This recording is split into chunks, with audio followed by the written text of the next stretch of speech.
नमस्कार दोस्तों, स्वागत है आपका आज के इस वीडियो में।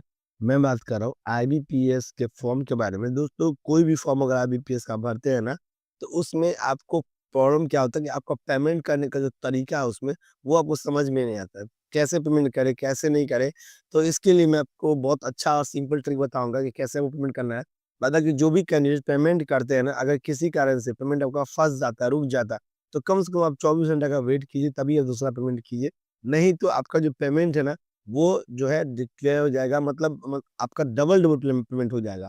और एक बात और ध्यान रखिए दोस्तों, जब भी आप कोई फॉर्म भरना हो ना आईबीपीएस का, तो कम से कम 1-2 दिन पहले फॉर्म भरें, ताकि आपका पेमेंट अगर फँसता भी है, तो 1-2 दिन में रिकवर हो जाए, 24 घंटा, आधा घंटा पुरने पर ये कंप्लीट हो जाए। तो चलिए दोस्तों, स्टेप बाय स्टेप बताएँगे, मगर दोस्तों वीडियो में आगे बढ़ने से पहले चैनल को सब्सक्राइब ज़रूर कीजिएगा, क्योंकि आप लोग काम तो कर लेते हैं, अपना अपना फॉर्म तो भर लेते हैं, वो चैनल को सब्सक्राइब नहीं करते हैं। तो चलिए, पेमेंट का जो तरीका है, पेमेंट कैसे करना है, वो मैं आपको बताता हूँ। देखिए, सबसे पहले मैं आपको क्लियर कर दूँ, जब आप पेमेंट के सेक्शन पे आप इस सेक्शन पे आ जाएँगे ना, तो यहाँ पे 2 ऑप्शन आपको मिलेगा। एक है बिल डेस्क और एक है सीसी एवेन्यू, ठीक है? आप बिल डेस्क से भी पेमेंट कर सकते हैं, सीसी एवेन्यू से भी पेमेंट कर सकते हैं, कोई दिक्कत, कोई परेशानी नहीं है। ठीक है? मैं बिल डेस्क सेलेक्ट कर लिया, तो मैं बिल डेस्क से ही जो है पेमेंट ऑप्शन आने के बाद ये कैप्चा डाल के इसको सबमिट करूँगा। जैसे ही सबमिट करूँगा, तो मुझे नेक्स्ट स्टेप इस स्टेप पर लेके जाएगा, ठीक? यहाँ पे ऑप्शन है credit card, debit card, internet banking, wallet, QR code और यूपीआई, ठीक है?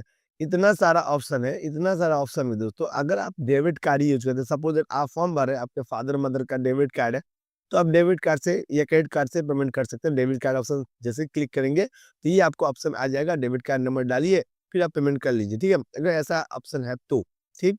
अगर आपका डेबिट कार्ड नहीं है, क्रेडिट कार्ड नहीं है, तो आप इंटरनेट बैंकिंग का यूज़ कर सकते हैं, नेट बैंकिंग जिसको बोलते हैं, या वॉलेट का यूज़ कर सकते हैं, या ये सबसे बहुत अच्छा ट्रिक है दोस्तों कि आप यहाँ पे क्यूआर कोड का ऑप्शन सेलेक्ट कर लीजिए। जैसे ही क्यूआर पे क्लिक कीजिएगा ना, तो कुछ इस प्रकार का ऑप्शन आ जाएगा, ठीक है? यहाँ पे आपको क्यूआर सेलेक्ट करने पे क्या आएगा, भीम यूपीआई, ठीक? क्यूआर सेलेक्ट कीजिए, भीम यहाँ पे सेलेक्ट आ जाएगा। उसके बाद क्या करना, मेक पेमेंट पे क्लिक कर देना है। जैसे ही मेक पेमेंट पे क्लिक कीजिएगा, तो आपको एक स्कैनर आ जाएगा। उस स्कैनर पे आपको पेमेंट कर देना है, ठीक है? उस स्कैनर पे पेमेंट कर देना, कम से कम वहाँ पर जो टाइमिंग चल रहा होगा 2 मिनट, 3 मिनट, 4 मिनट, तब तक वेट करना पड़ेगा। क्योंकि अगर उस टाइमिंग में आप कैंसल कर देते हैं, कुछ बैक हो जाते हैं, तो हो सकता है आपका पेमेंट जो है फँस जाए, रिजेक्ट हो जाए, ठीक है? तो कम से कम 2-3 मिनट, 4 मिनट जब वेट कर लीजिएगा, तो जब आपका पेमेंट सक्सेसफुल हो जाएगा, तब आपको मैसेज भी आ जाएगा कि पेमेंट हो गया, प्लस आपका ना यहाँ पे प्रिंट भी दे देगा कि आपका पेमेंट हो गया। जब ये पेमेंट क्लियर हो जाएगा, जब पेमेंट सक्सेसफुल हो जाएगा, तब जाके आप जो है नेक्स्ट स्टेप में फिर से इस फॉर्म को लॉगिन करके आप जो इसका फुल प्रिंट है, जो आपको प्रिंट निकालना है, वो आप निकाल सकते हैं आसानी से, कोई दिक्कत, कोई परेशानी नहीं है।